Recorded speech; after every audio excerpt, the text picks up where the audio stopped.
तो CSS की इस सीरीज़ में हमारा जो नेक्स्ट टॉपिक होगा वो है मीडिया क्वेरी। तो उसके लिए मैंने एक मीडिया क्वेरी डॉट HTML नाम से फाइल यहाँ पे बना लिया है। अब मीडिया क्वेरी के अंदर समझते हैं कि ये चीज़ें कैसे काम करती हैं, इसका बेसिक्स आपको जैसे इम्पॉर्टेंट है आना। बाकी इसके बहुत सारे ऐसे फ्रेमवर्क्स और ऐसे लाइब्रेरी आ चुके हैं जिसके मदद से आप अपने वेबसाइट को रेस्पॉन्सिव बना सकते हो। मीडिया क्वेरी वेबसाइट को रेस्पॉन्सिव बनाने का ही काम करता है, ठीक है।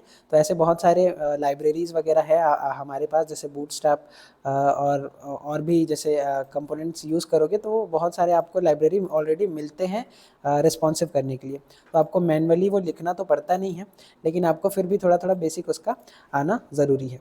तो इसके लिए मैंने एक सिंपल सा चीज़ करा है, एक डिव ले लिया हूँ, उसके अंदर मीडिया क्वेरी लिखा है और उसी डिव को बैकग्राउंड कलर और पैडिंग देके आपको इस तरीके से यहाँ पे दिखा रहा हूँ, ठीक है। और ये आपको ब्राउज़र पे अगर देखोगे तो कुछ इस तरीके से दिखेगा। तो इसको फुल मोड में राइट क्लिक करके इंस्पेक्ट करूँगा और यहाँ से हम लोग समझेंगे कि मीडिया क्वेरी को जनरली क्यों यूज़ करते हैं। तो मीडिया क्वेरी को दरअसल आप देखोगे यहाँ पे, इसको मैं 100% पे सेट कर रहा हूँ ताकि अच्छे से दिखे। वेब डिवाइस पे जैसे डेस्कटॉप वगैरह के साइज़ को अगर देखोगे तो कुछ इस तरीके से दिखता है। तो इस साइज़ में आपका वेबसाइट सही से दिखे। टैब के साइज़ में अगर देखोगे तो ये साइज़, इसका स्क्रीन साइज़ इस तरीके से हो जाता है, यानी विड्थ चेंज होता है। और अगर मोबाइल डिवाइसेस में देखोगे तो ये कुछ इस तरीके से दिखता है, ठीक है। और इसके प्रीसेट्स आपको यहाँ पे अवेलेबल होते हैं, जैसे जैसे आप इसके साइज़ को अगर चेक करोगे तो वो चेंज होते जाता है। यहाँ पे विड्थ अगर देखोगे तो यहाँ पे विड्थ और ये हाइट की वैल्यूज़ दी हुई है।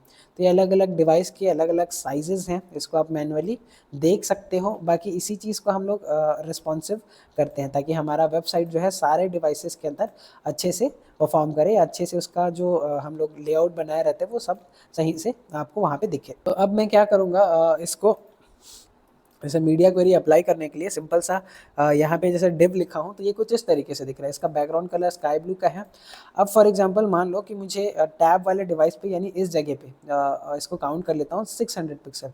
ये सपोज करो 600 पिक्सल पे मुझे इसका साइज़ या इसका लेआउट का जो दिख रहा है ना, उसका कलर या विड्थ, ये सब चेंज करना है। तो उसके लिए मैं क्या करूँगा, यहाँ पे सिंपल सा एक कीवर्ड लिखता हूँ @media, ठीक है। और इसके बाद इसमें मैं क्या करूँगा, मैक्स, एक छोटा सा ब्रैकेट आप ओपन करो और क्लोज करो और इसके अंदर लिखो मैक्स और मिन विड्थ, मैक्स डैश विड्थ, ठीक है। कॉलन करके आप वो सेम विड्थ को आप यहाँ से असाइन कर दो। जैसे कि हमने देखा था 600 पिक्सल पे, जो कि इसका मैक्स विड्थ होगा, यानी मैक्सिमा अगर 600 पिक्सल तक अगर रहे तो ठीक है। इससे ज़्यादा अगर हो तो मैं जो बोल रहा हूँ ना वो वाला CSS अप्लाई कर दो। तो क्या बोल रहा हूँ, यहाँ पे डिव को एक्सेस करना पड़ेगा वापस से। सारे सेलेक्टर, सारे कॉन्सेप्ट वैसे के वैसे ही काम करते हैं। बस आप एक एरिया, एक सेपरेट जगह बना लेते हो CSS का, जो कि सिर्फ और सिर्फ इसी साइज़ के ऊपर अप्लाई होता है। तो अब मैं क्या करूँगा, इस साइज़ में जो बैकग्राउंड कलर होगा डिव का वो रेड हो जाएगा, ठीक है। ये मेरा कहना है। या येलो कर देता हूँ, येलो ग्रीन, ठीक, सिंपल सी चीज़। अब इसको जैसे यहाँ पे देखोगे तो स्क्रीन साइज़ अभी 609 है। तो जैसे जैसे छोटा करूँगा ये 600 से जैसे एक्सीड होगा, यानी नीचे आएगा, तो ये आपका ग्रीन कलर का होके दिखने लगेगा, ठीक है। तो बस इसी तरीके से आप इन चीज़ों को और फर्दर ब्रेक पॉइंट्स में तोड़ सकते हो। जैसे सेम चीज़ मैं यहाँ से डुप्लीकेट करूँगा और इसको मैं बोलूँगा कि ये जो है ना, ये 300 पिक्सल पे इसका जो येलो ग्रीन कलर है ये रेड हो जाए। तो इसको थोड़ा सा यहाँ से कलर चेंज कर दूँगा और इसका साइज़ फिर से नीचे करता हूँ। तो जैसे 300 पिक्सल हो रहा है, कुछ इस तरीके से दिख रहा है। जैसे ये यहाँ तक आ रहा है 600 के अराउंड, तो कुछ इस तरीके से। बाकी डिफ़ॉल्ट आपका ये ऐसे दिख रहा है, ठीक है।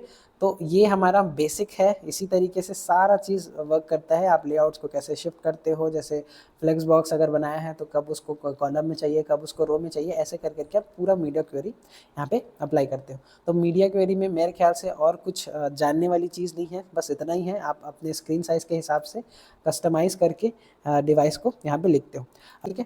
तो आज के लिए बस इतना ही, मिलते हैं नेक्स्ट वीडियो में।